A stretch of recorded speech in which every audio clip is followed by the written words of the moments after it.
All right, all praise to the Most High Yahweh and to His Son, my brother, Amashiach Yahweh Shai. Peace and blessings to my brothers and sisters from the Israelite tribes.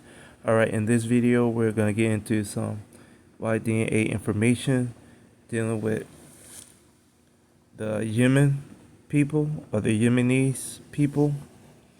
So we are at this YDNA chart of the world, and we are just looking at the Yemeni or the Yemen region. So what I like to do often is do videos off of who's who in a particular conflict, whether if they be Hamitic people, Shemitic people, Japhetic people, and I like to go into the DNA information of seeing who the players and sides are. So at the end of this video, I'm pretty sure it's safe to say that we are looking at another conflict dealing with old alliances that become enemies and in-house rivals. So with that being said, we are watching the tribulation period of the heathens, the levels of destruction that they are being placed through. So often when I pray for the heathen enslavement. I pray for the destruction of their global economics and education and election systems. And all praise to the Most High that He is properly taking care of those things in timely fashion. So often when you see white on white crime and conflicts, a lot of it is dealing with financial status and legal status.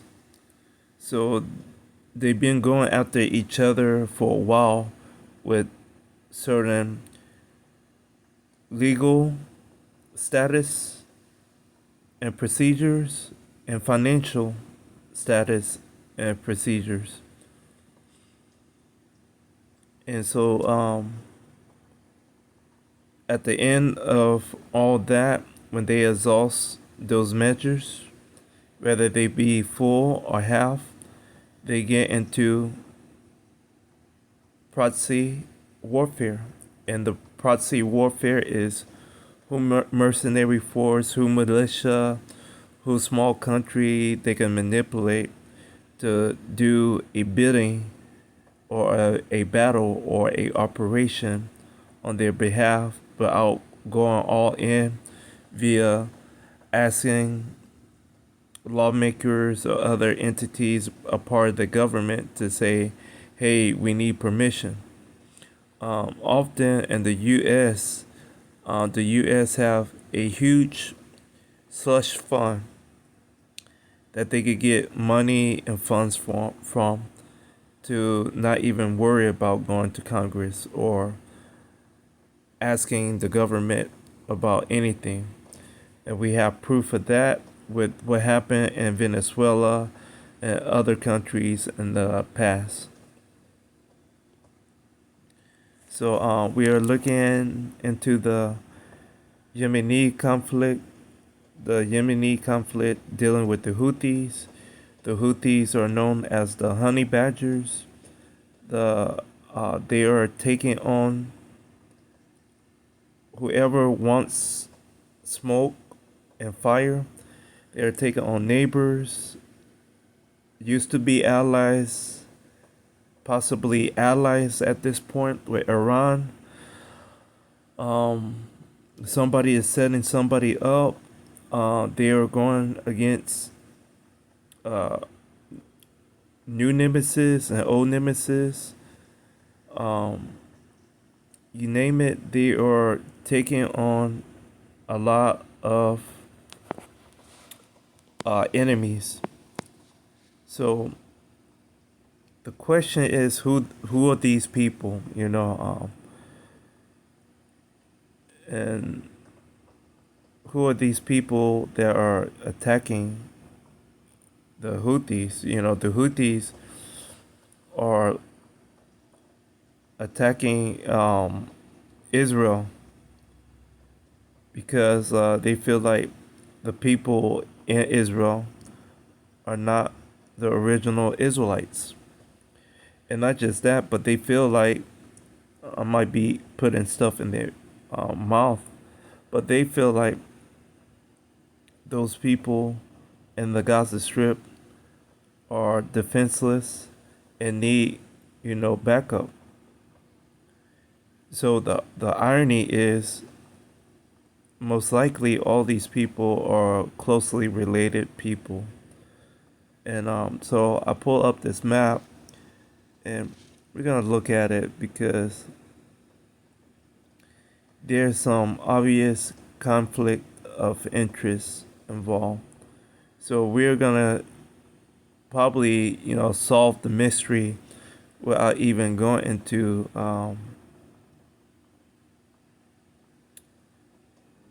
DNA detailed information. I think I forgot to pull up a certain type of chart. I think I might have to do it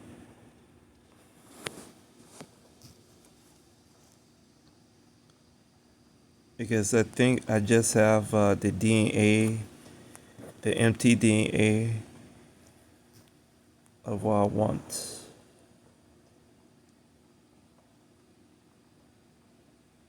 So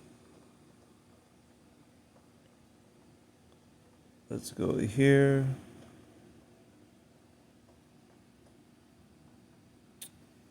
Here we go. And think I think it was the first one.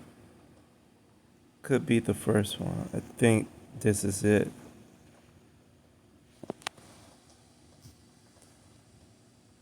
So we go back. All right.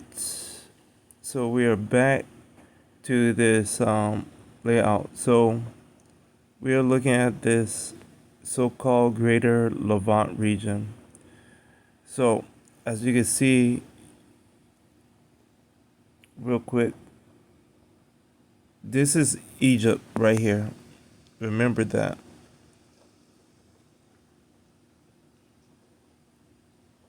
You have E3, B1, V12. That's a Edomite marker.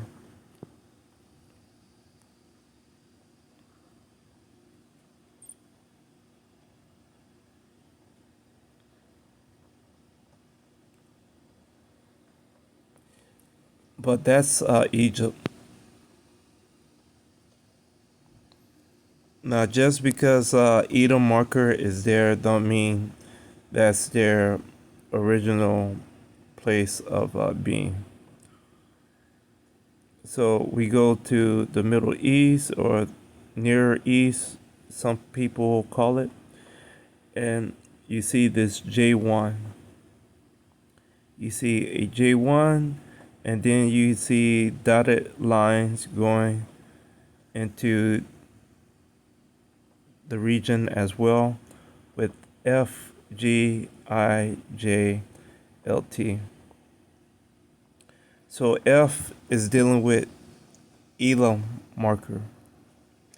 Elam would be the original people of Iran. I think Bangladesh is right there, and India. So you have a grouping of people dealing with Elam, a Shemitic group that would be in this region, that would be dealing with people from the Mede Empire.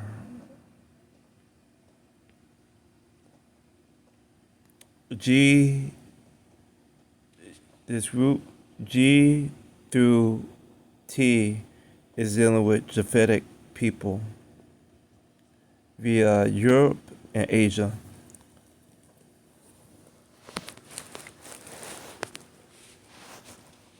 The dominant Japhetic group in the region is dealing with this J1.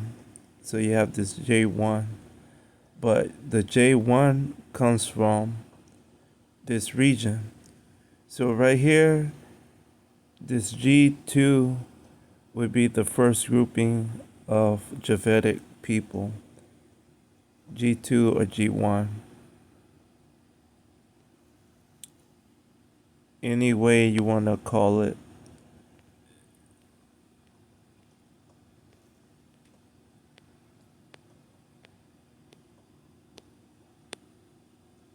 So this G group is dealing with Georgia, Russia, right there, or Georgia.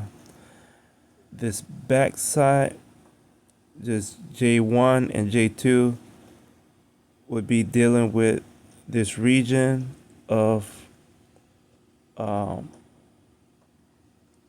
Dagestan, and then Azerbaijan, and then Armenia.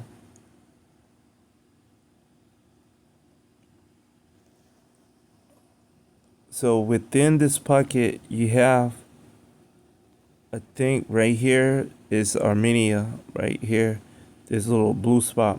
This blue spot is the infamous R1B. So R1B is the most interesting grouping of people of the Japhetic landscape. Even though all these groups of people from Japhet are interesting.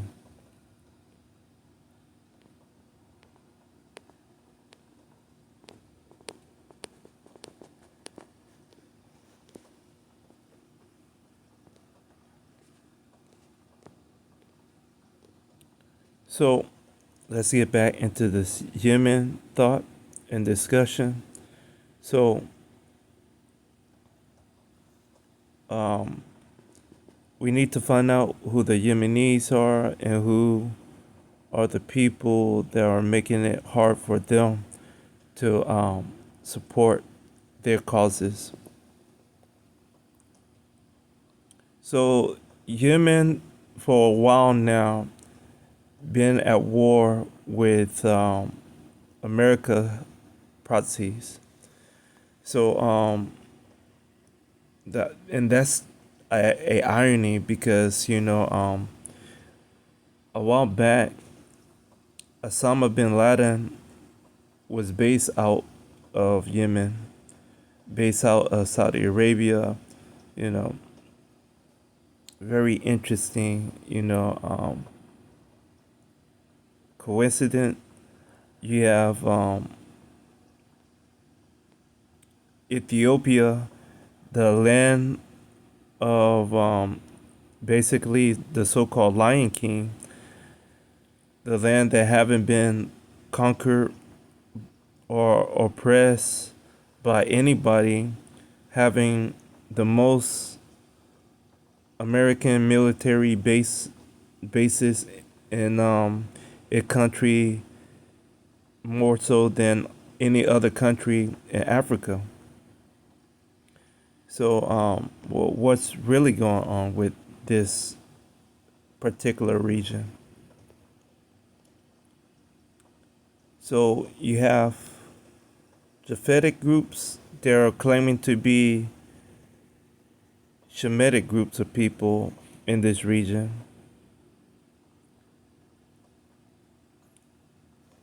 We have Shemitic groups in this region trying the claim to be Hamitic groups in this region. Now, these two things fits a particular um, possible connection to certain Israelite doctrine. So, if you are a person of the One West um, doctrine belief system, you would associate anybody from this region, people from this region, and ancestors or descendants of this region are dealing with so-called Arab people. So-called Arab people are Ishmaelites, according to that doctrine.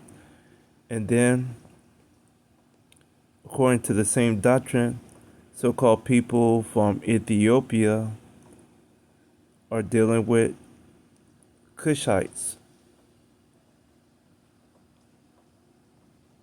So, me, when I come to this understanding of DNA, I go, there's a possibility that there are percentages of various groups within the region, and I want to, directly tell you those ethnic groups of people and their DNA information. That's how I would approach that understanding instead of vaguely saying certain things. And sometimes in the past, it's easier to go vague versus um, the time and the patient to go through step by step of articulating the ethnic groups and other things. So sometimes I'm guilty of going vague and generalizing, but not to the point to where I or emphasize heavily um, the nationality of a certain group of people versus the ethnic group. So Israelites in that One West doctrine have to get better at understanding demographics and going into ethnic groups, especially if you're gonna keep that chart. That's awfully wrong. And we could just go right over.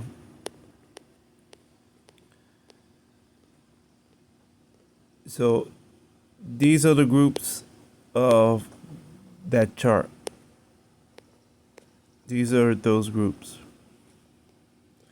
So if you are a One West person, if you are a Negro only person, a good percentage of these people will fit your qualification as an Israelite because they are so-called native, they are so-called dark complexion people. So between One West and Negro only, you are trapping yourself into a layout of letting other people become Israelites. And this is why you have Guerrilla Hebrew with R1B right here,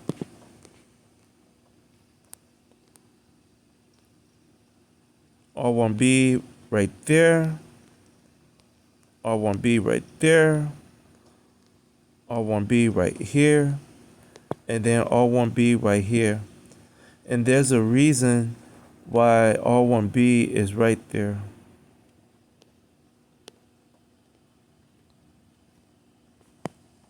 There's a reason because all those people are people that have been dispersed and relocated into those regions via purpose, via influence, via occupation, via spying and keeping tabs on a region. I wish they had, islands right over here. So all this right here, coastal West Africa. Normally there's Verde Islands, there Equatorial New Guinea and stuff. Is it Equatorial New Guinea? Yeah, Equatorial New Guinea. So you have a lot of R1Bs relocated around Africa, in Chad. You definitely have a heavy amount of them in the Caribbean. And I say all those things because um,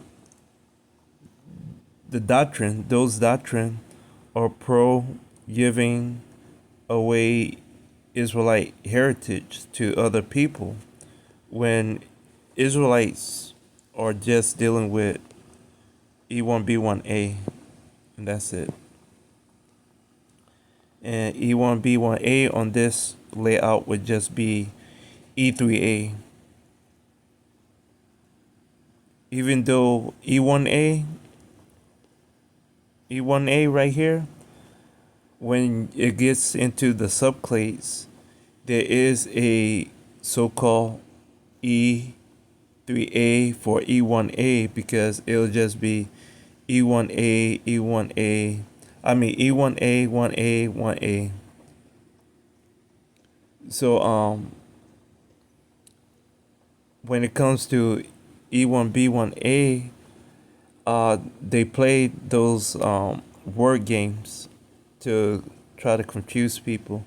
So you have M dash and 2, another way to say E1B1A besides E3A. And that's your Israelite marker right there. E1A is your Ishmaelite marker.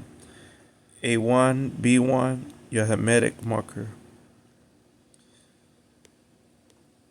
So let's get back into the Yemeni stuff. I actually took notes to make sure I stay on track. Let's see who these people are, the allies. Okay, let's get back on topic. So you have a whole J group. So this region on the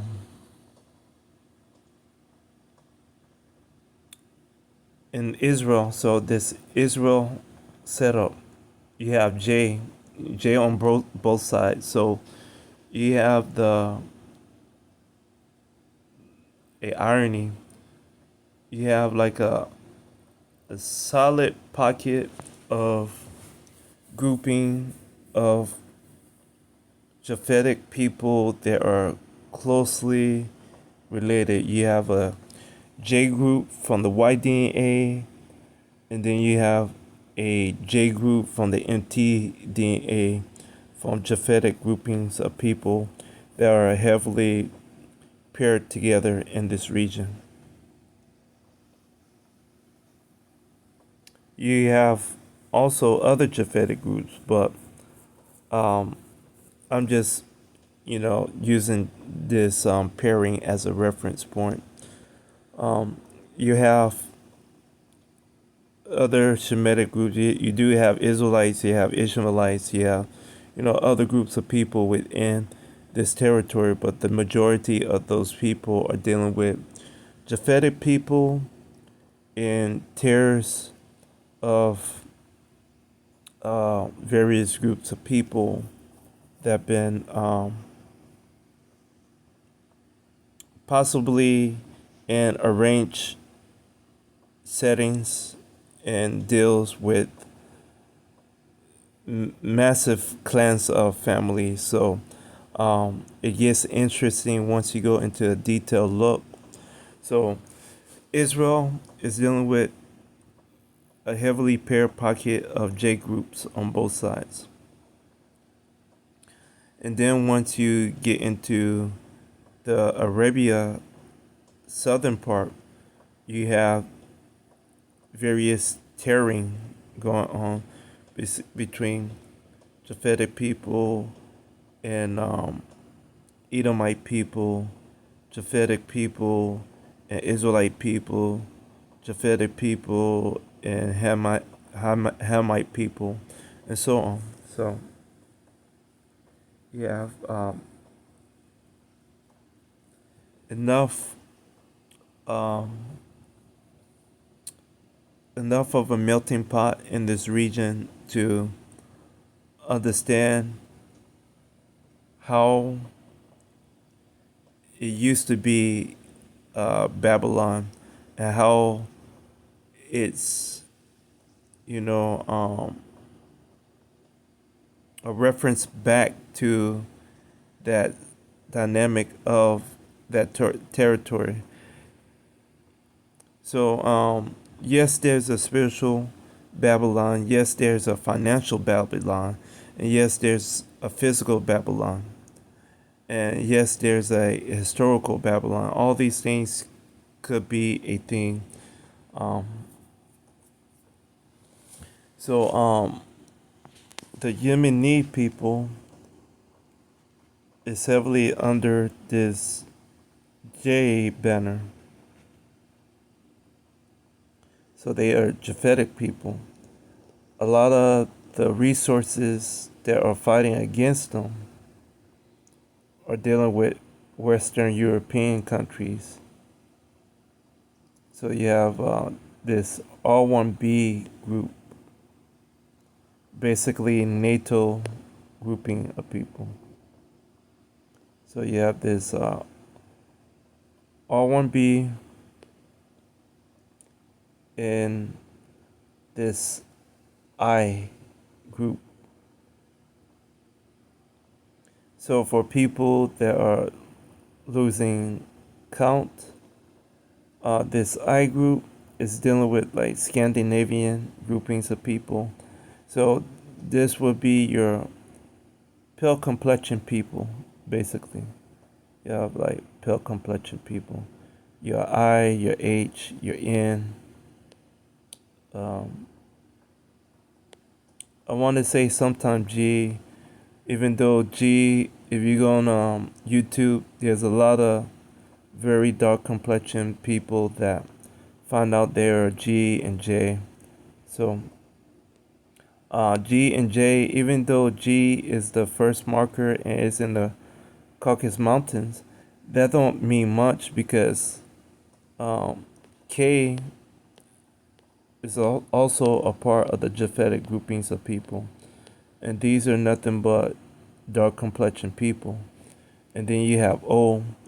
O is dealing with more pale complexion Asian people. So you have O, you have N, you have H, you have a good amount of pale complexion Asian and European people. And you also have their um, in between pockets of dark complexion people. Like I said, K, Q, um, S, sometimes T. So, and then R1B, R1A, R2, those groups are heavily mutated pockets of people to where they could imitate and um, manufacture and create various complexion types. So what you are looking at is a old school versus new school mentality and conflict within the house of Japhet. And the house of Japhet is under tribulation. So this is like the whole thing with Psalms 83, that payback, because of the lie they told when they were in Ukraine, making Caucasian people Jews. So you see how their pocket is like this.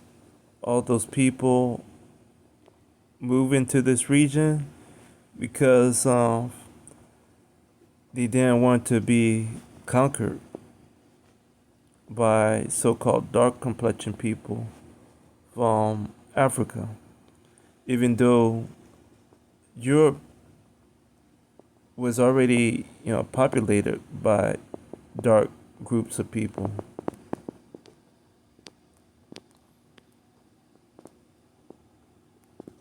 you know. So that caliphate had to go back into Africa because they couldn't get through these various mountain ranges. Went through Africa again. Um, they supposedly united with various Western African kingdoms, and they put together all their resources, and they technically went into Spain and Portugal.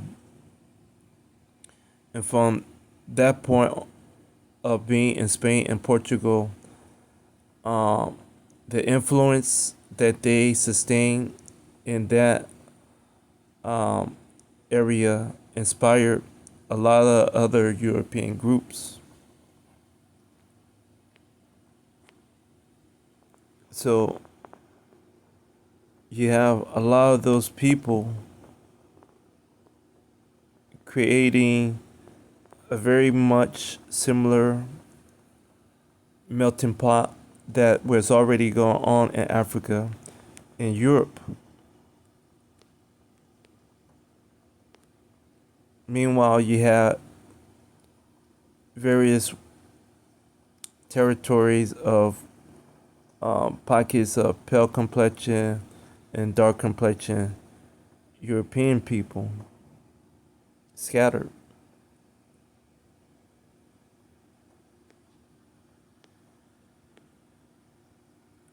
So once that played out, that little resistance, when the Khazarian Empire, was a thing, and they start to gain influence and power and put in resources to become Jewish people, they had to obviously have treaties with other groups of people that knew who they were before time and beforehand.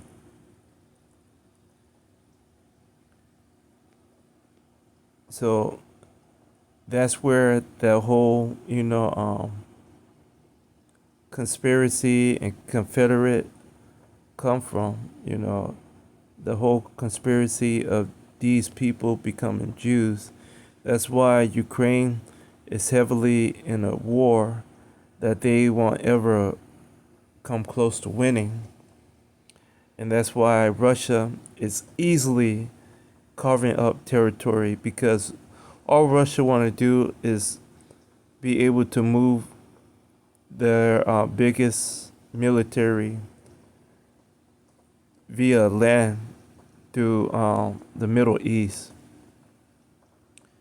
So while people are trying to say the Middle East is closer to the Caucasus Mountains versus, or let me put it into detail, people are trying to say Israel is closest to Georgia, Russia, versus Israel being close to Egypt. Further detail, people are still trying to say Israel is closer to the Caucasus mountain range versus the Nile River. So we have infight of NATO countries versus Yemeni or Yemen people. Not the government, but militia groups.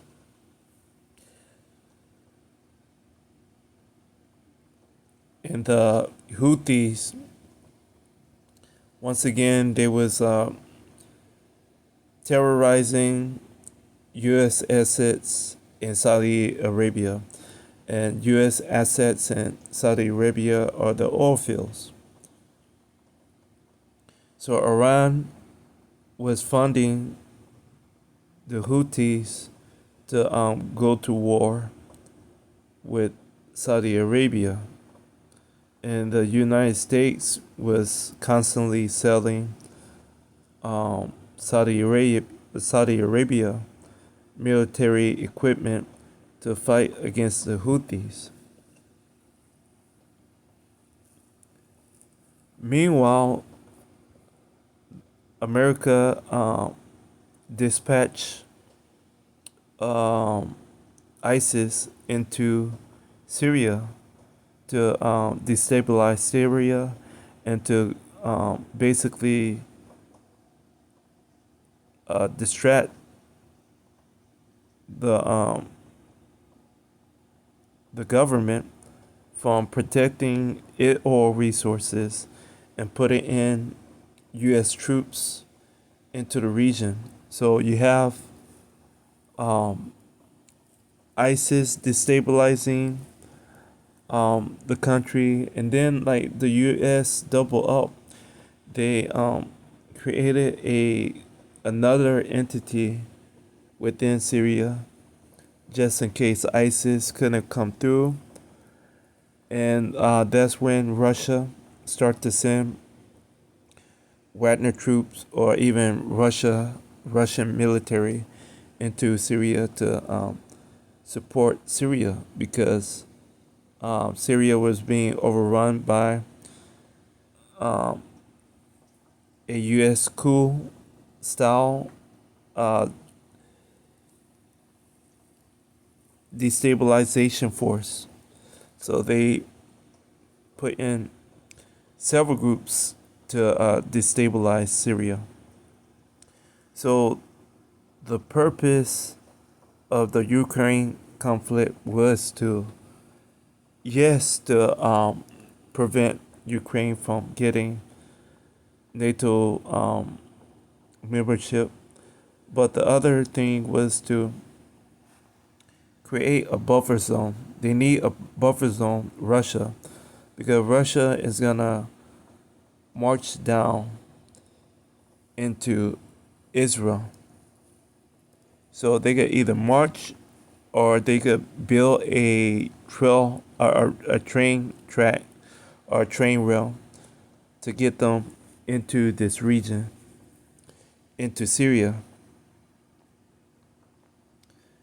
and to get them as close to being able to launch a attack into Israel whenever they feel like.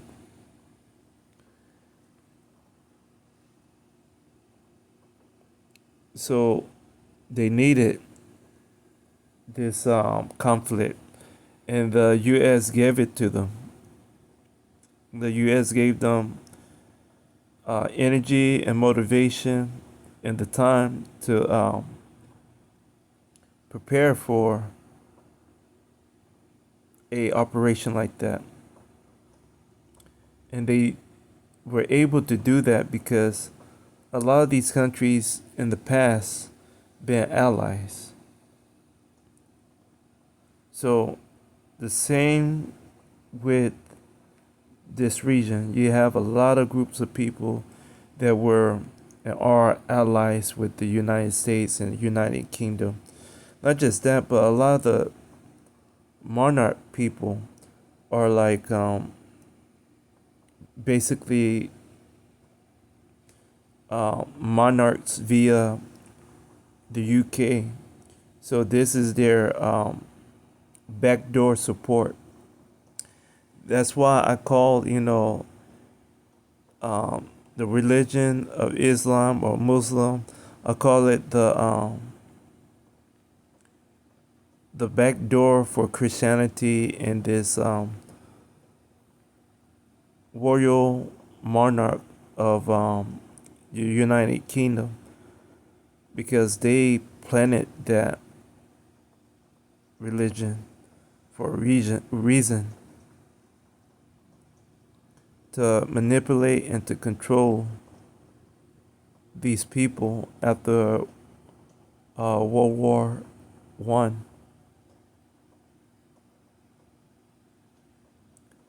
So the seed for World War Three already been planted years ago, decades ago, and the same people, the same antagonists and protagonists are still within those governments. So you have the Houthis coming to the understanding of who their enemies are and who their allies are. And they could kill several birds with one stone with what they want to do and standing up for themselves. So you have a government or a country that you're in, and the government is saying they are out of it. So the government is not going to run you off. The government is not going to support uh, outside people attacking you. So if you're a self-contained group with a limited funding, almost like the U.S. military, you could do whatever you want, basically. So the irony is the Houthis, they're going at their at everybody. So um, that's the most interesting thing. The U.S. military would never go after the U.S. government. You have other deep state entities that would definitely go after the U.S. government and the U.S. military, and we call that the banking system. The banking system is the deep state. The banking system have its hands into the cartel stuff, the shipping stuff, the movement of black market military weapons. The banks are the major problems with a lot of the things that we see going on with certain conflicts. This is why we call this white on white crime, white on white conflict, because a lot of it is dealing with legal status and financial status. So you see how they are using legal resources to put sanctions on people, and then they use financial resources to put freezes on people, assets, and stuff.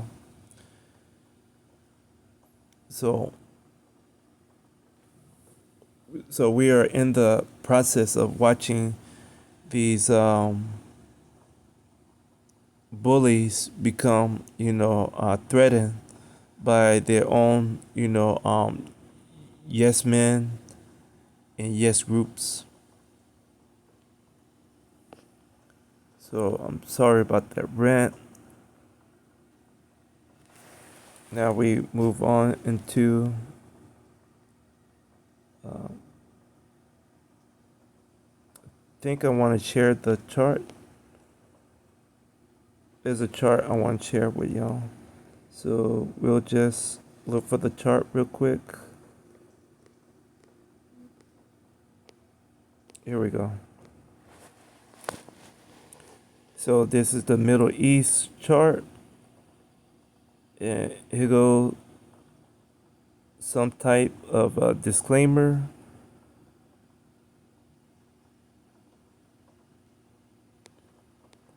And I just want to show y'all the groups.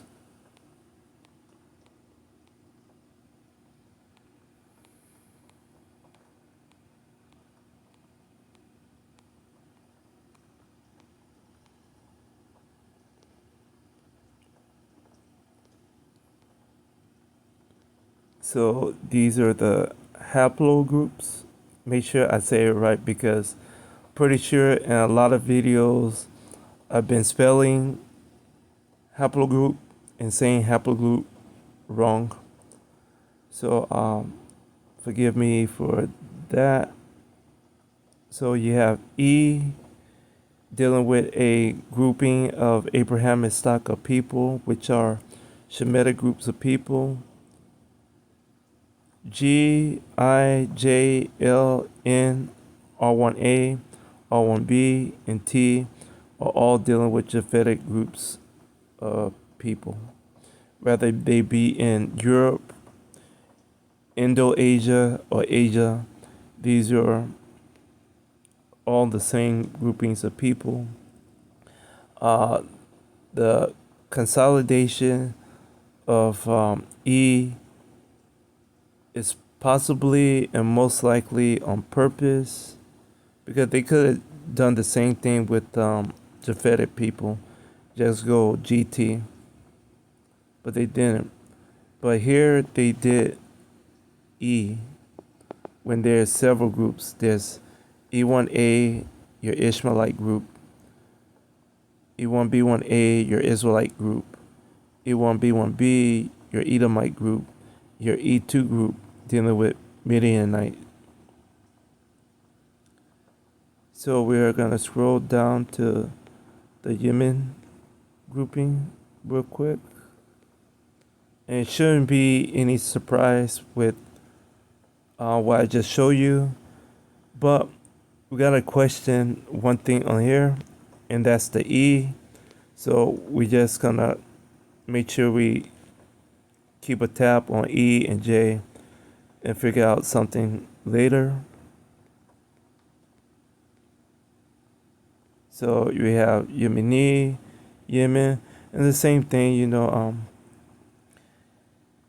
they speak so-called Shemitic group languages that what this society is calling it.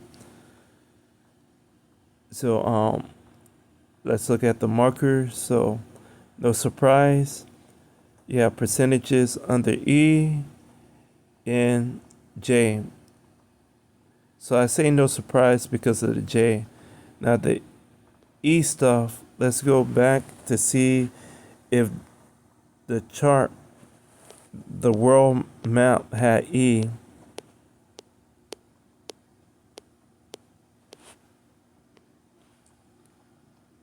So as you can see, we have somewhat of a problem. So you see F, G, I, the other groups that was represented on the chart minus F. So E is on the chart, but F is not. F is on this chart, but E is not on this chart. So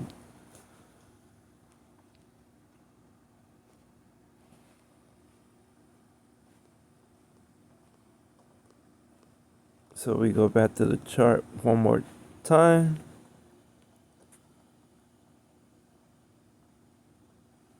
You have Yemeni, you have UAE, you have Arabs, Yemen.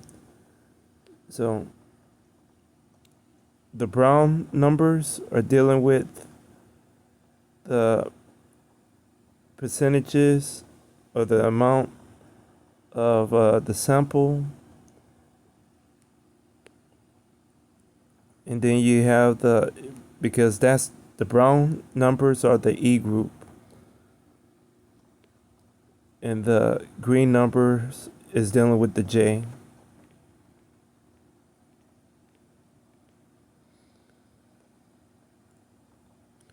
So almost like they're doing this to hide something.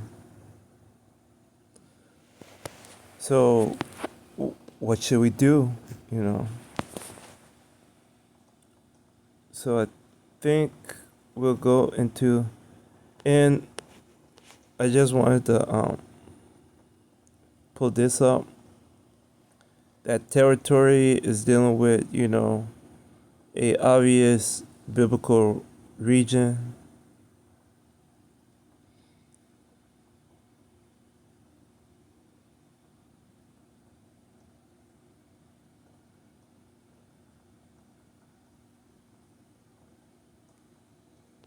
The Sabian.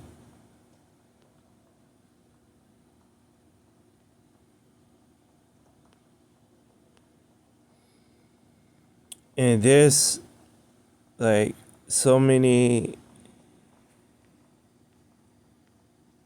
ironies and uh, coincidence with this, but let's go into some of the detail of the DNA information. So I think we just go with Y-DNA first. So everybody by now should know what's what. So this is just dealing with a neighbor. So um, Oman is in the region of Yemen. So Oman is the country that is right there on the Gulf, on the Persian Gulf side. So you have Yemen, UAE, Oman, and Qatar. So all these are neighbor groups, and them being neighbor groups, including Saudi Arabia, a lot of these people have people that migrate back and forth through those countries. So this is dealing with a lot of that understanding. So basically, you have the same people, you know. So we have E1B1B represented, and then we have J represented. J, the native people of Arabia, we call them. And there's nothing wrong with calling these people the native people of Arabia, because remember Jacob, a lot of Shemitic groups of people, a lot of Hamitic groups of people were still nomadic groups of people. So it's very important for us to understand that that territory of so-called Near East and Middle East was a promised blessing to Jacob's children. Not because, because he came from that territory, but that's the Most High land. That's God's land that he wants to give to his elected people. So our territory, our place of origin would be the Nile Valley, would be in Egypt. So that Nile Valley region is our, birth stamp saying that we are Jacob children. Because remember, our forefather went into Egypt with only a few members of our family, and they stayed there for 400 plus years to raise up the nation of the to raise up the nation of people that we have today. So it's like you went into a territory with 70 souls and you left it with possibly over 400,000 people, and you've been there 400 plus years. So your diet, your environment was self-contained to that region. So this is why, and At first, I was like, man, we gotta fight for this understanding that we are Israel, and due to people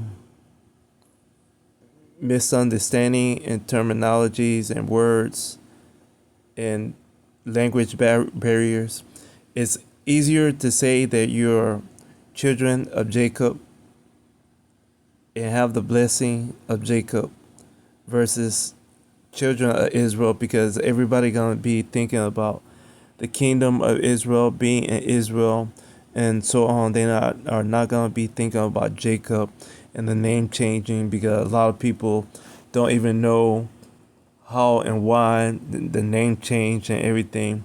So we just have to keep it simple, and once we keep it simple, then you gotta have that understanding, because I'm very sure there's E1B1A bodies of people buried in Masada in certain places of Israel, layers and layers under layers and layers of sediment and dirt and rocks and other people bodies.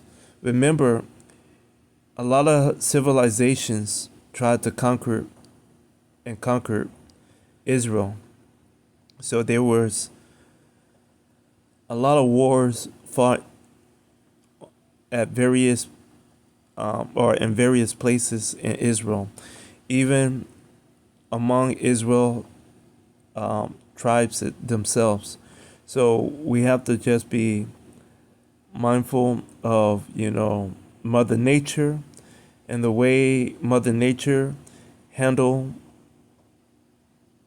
itself,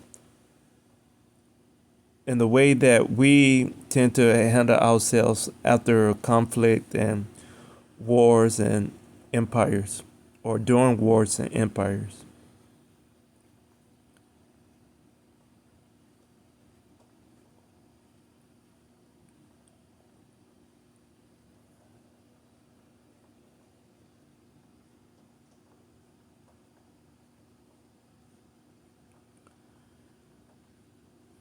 So again, you have E1B1B mentioned in this.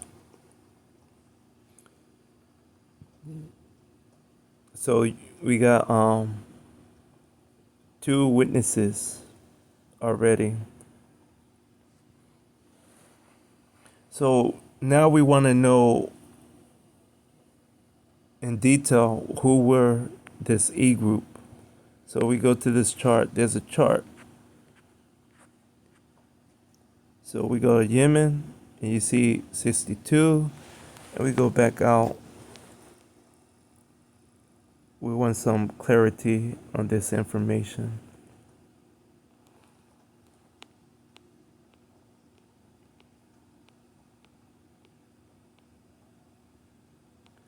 So you have Yemeni 63, Yemen 62, Yemen 46.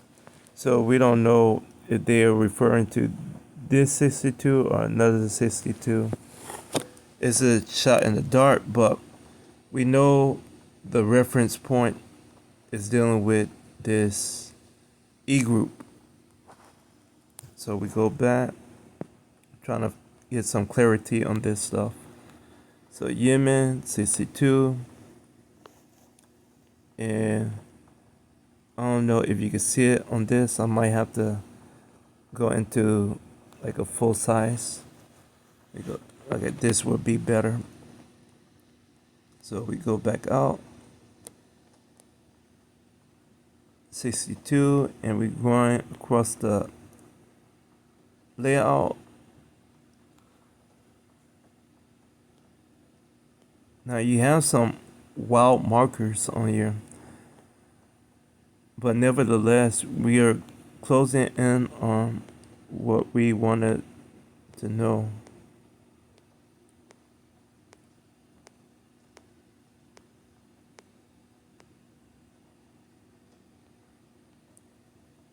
So you have a large number of Japhetic people,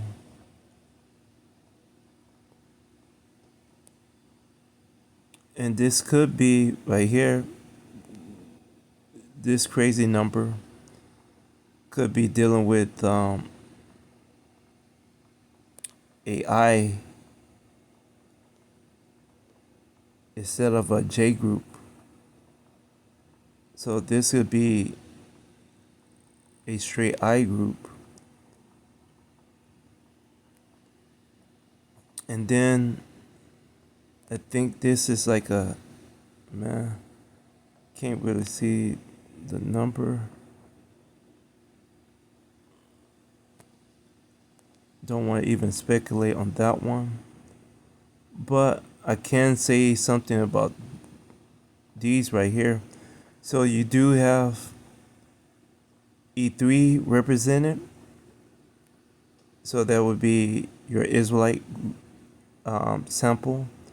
You do have your E3B sample represented. So you have that one, and you have other E3B samples.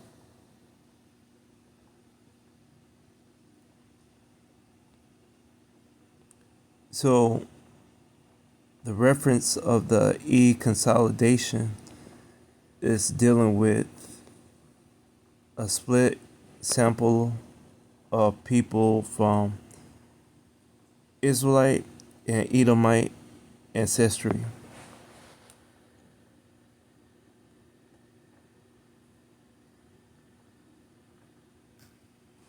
So all it takes is just a tiny amount of tear for you to activate that Edomite gene of conflict and war. So, and then I pulled up this mtDNA chart.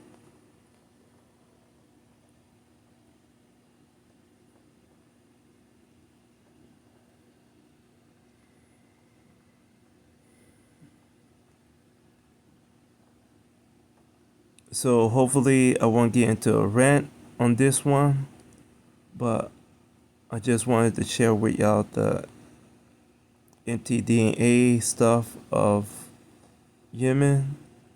Not so much Ethiopia, but you know, sometimes uh, this region is influenced by similar groups of people. Uh, the Lion King people tend to lie and hide things in plain sight. And I'm referring to the Lion King people as the Edomites. So don't get offended. All Ethiopians are not Edom.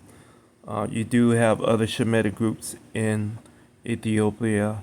You do have Hamitic groups in Ethiopia. You do have Israelites in Ethiopia. But it's not the groups of people that you are thinking heavily upon being those people. So, yeah, some people are going to be offended when I keep referring to them as the Lion King. I say that because of those, you know, pictures that you see on the internet with them walking around with the lions, you know, while back in the day, and probably even in modern time, you still have people that have domestic lions as pets, or domesticate lions as for pets. So the Lion King people, I'm referring to the Edomites. So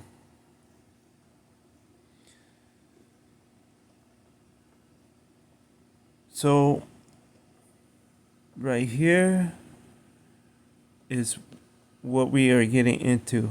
So I talk about tears, and this is what I mean. You know, all it takes is for half of that gene to be in your person for your conflict and your battle genes to be activated. So the Yemen Ni NTDNA, the women maternal groups, is dealing with L3. So L0 is a Hamitic group. L1 is an Ishmaelite group. L2 is your Israelite group of women. L3 is your Edomite group of women. L4 Midianite, and M Elam. N your first group of Caucasian Japhetic women. So I'm not gonna even speculate on what L5 and L6 is. We might see it shortly. So real quick, as you can see, the numbers: 270 Ethiopian, 115 Yemeni. Yemeni is dealing with what's the there's a variation Ethiopia and Yemeni L3 lineages, meaning both sides have L3, but probably different subclades.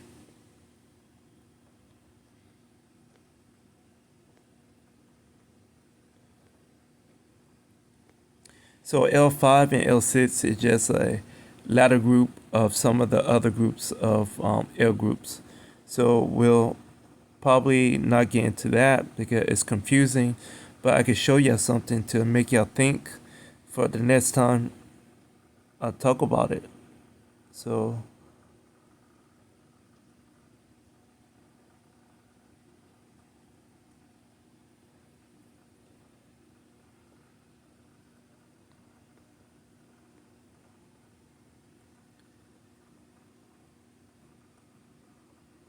and these are the ethnic groups which are very important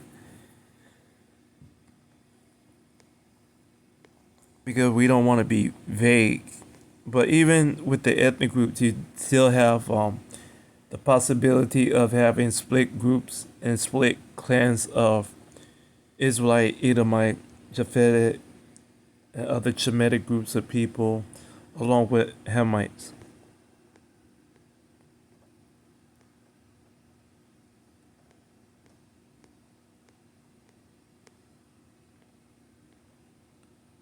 So you got the table, and a lot of time I don't even get into looking at the tables the way that I should, but this one is interesting because I never when I'm taking my notes and doing things with DNA groups or the haplogroups and the subclades.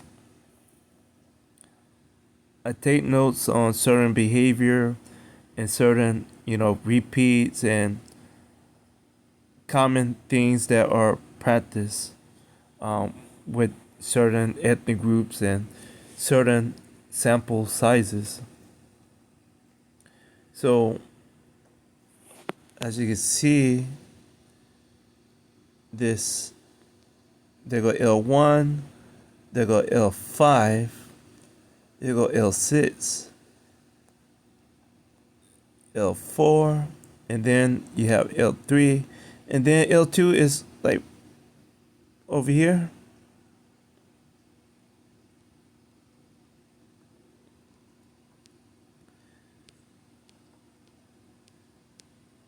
And then they go L0. So, but yeah, the important part is seeing this side.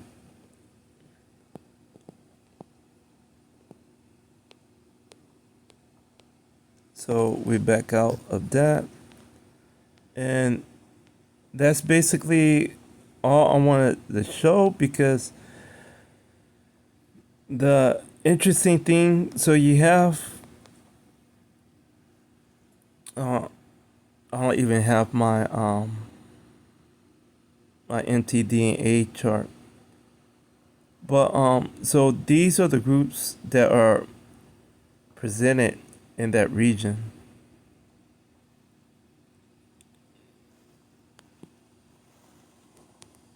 So I just wanted to look at that. So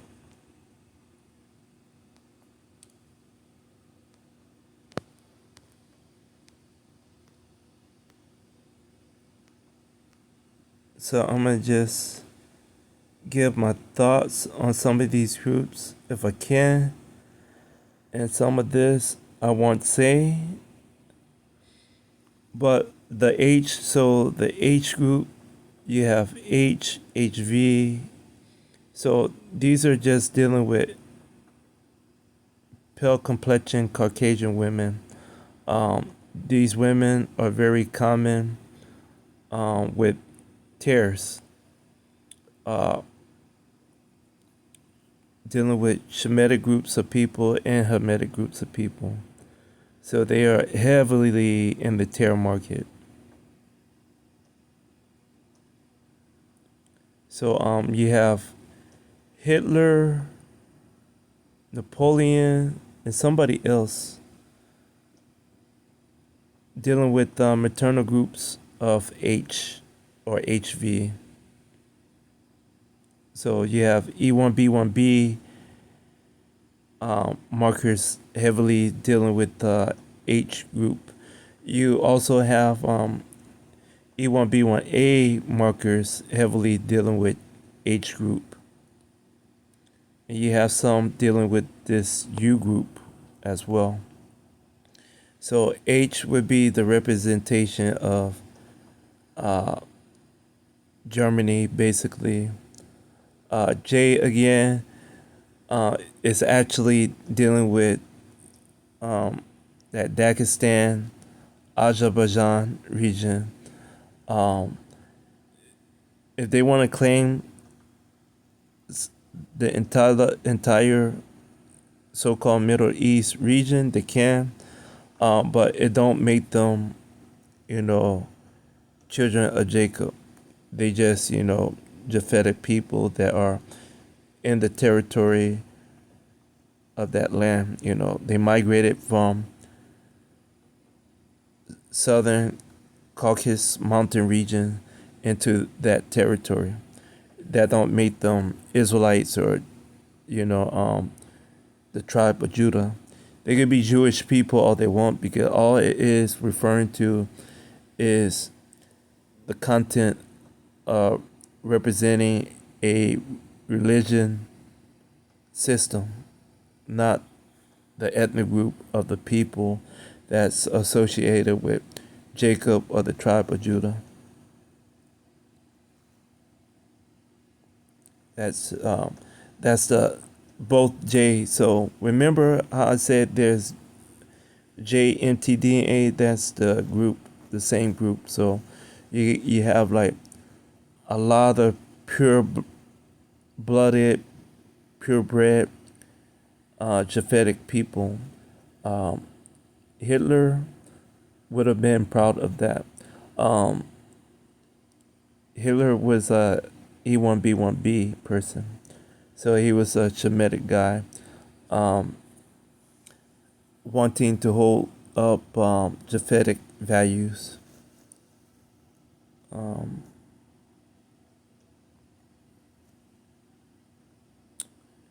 you, I like you because you is dealing with U and X. A lot of these pockets are dealing with the U and the X. U specifically is dealing with, Northern Europe, some places in Siberia or Western Asia. But you find this U group also in North America. I misspoke, but you find this U group also in North Africa, but you also find this U group in pockets of African Americans. So that's an interesting thing. Um, this X is found in similar regions of that Siberia territory, and then you find it relocated in northern Canada.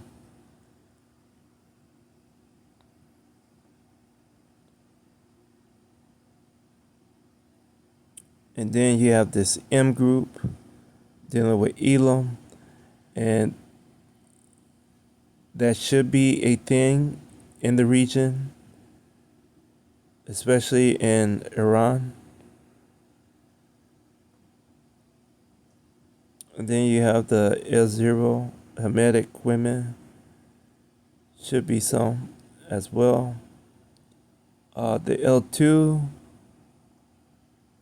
should be there. A lot of people from West Africa are relocating into the Middle East, so this is a common thing with L2.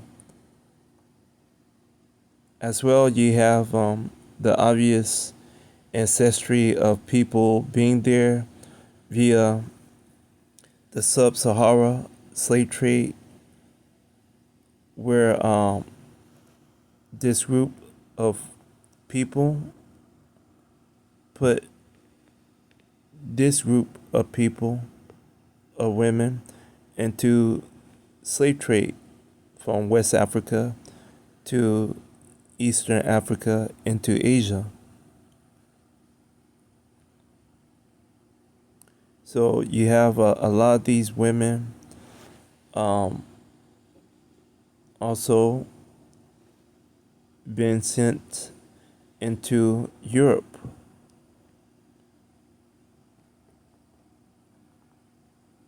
So yeah, they was definitely trying to divide and conquer um, Jacob children before they reached their full potential in wherever they went to in Africa. So so yeah, all these Edomite groups. Look at all these Edomite groups.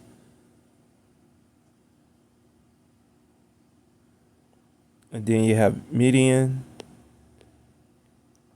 So a lot of people are dealing with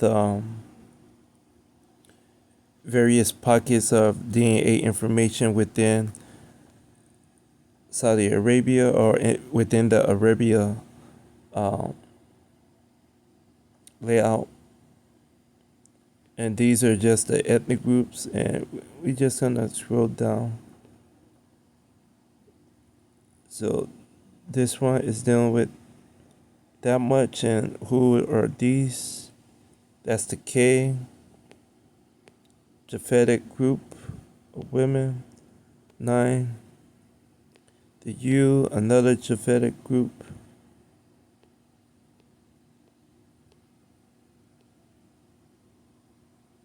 This one, L2, Israelite group.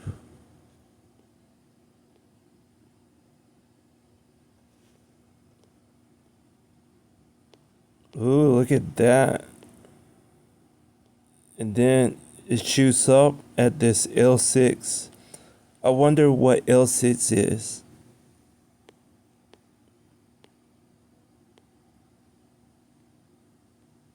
It's somebody ladder group. That's all I can say. It's a ladder group of somebody. And then on this other side, who group is this? Mozambicans.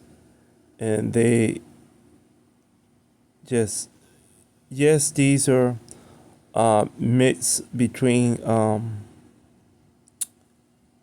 national demographics versus ethnic groups. So the Amaras, the garages, I hate the garages, the uh, Tigris are dealing with, ethnic groups versus, the obvious nationality groups.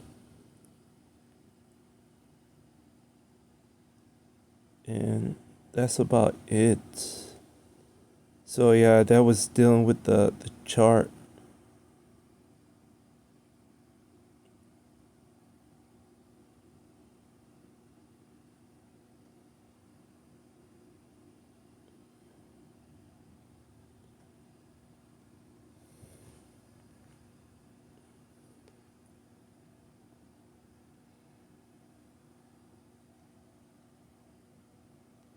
So you do have representation of terrorists on both sides, and then you have representation of a possibility of just full-blooded Edomites and Japhite people within the territory that just want to stand up to these people that are so-called oppressing them. I'm pretty sure in this time of tribulation, a lot of Japhetic people are accustomed to living a certain way, and when things get harder due to those financial things and legal um, uh, proceedings, you tend to crack, and people tend to crack together, and then before you know, you have a angry mob with weapons and a sponsor um, asking and telling them to go after whoever they think did them wrong. The irony is, these same people, the Houthis, they could go after Iran after a while, especially if they are very successful with getting their hands on, you know, um, weapons from Saudi Arabia that NATO gave to Saudi Arabia, or even U.S. weapons. Yes, it could be a problem for Iran. Um, Maybe not the territory itself, but the Persian Gulf region. They could do the same thing that they are doing to Israel and to other countries in Europe, and into the U.S. Navy to the Iranian Navy.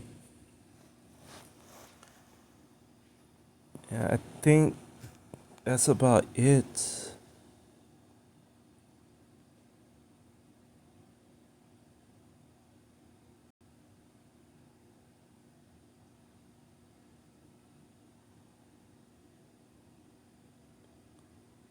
Uh, and I limited the amount of rents to two.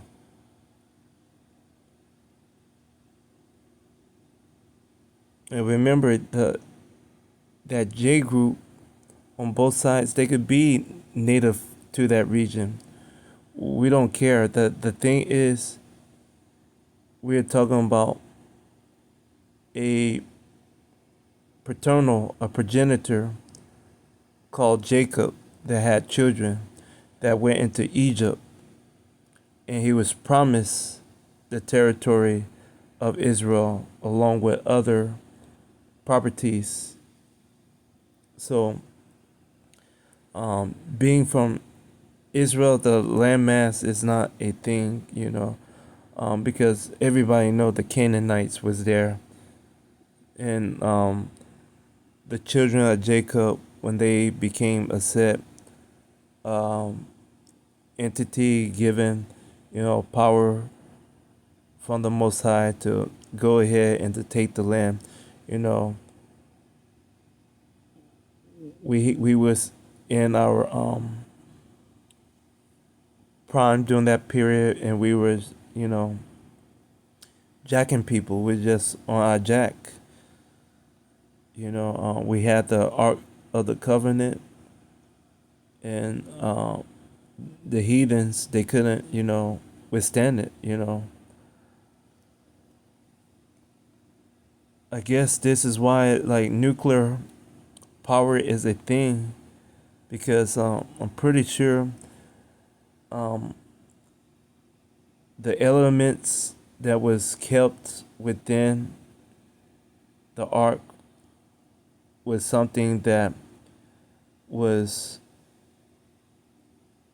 a reaction for other people DNA versus our DNA.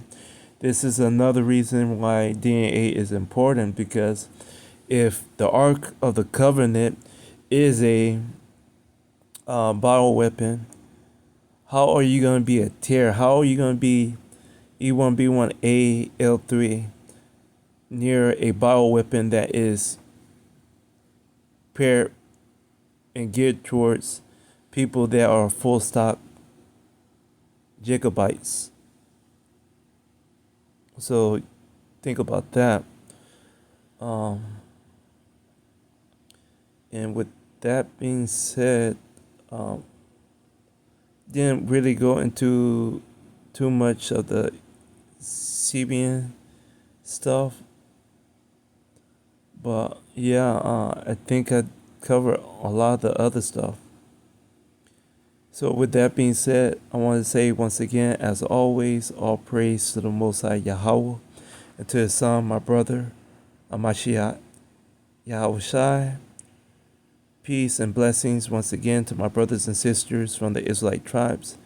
Thank y'all once again for the views and for the comments. Feel free to leave a comment in the comment section according to the community guidelines, and I will reply to it with a comment or a video. Other than that, thank y'all once again, and peace.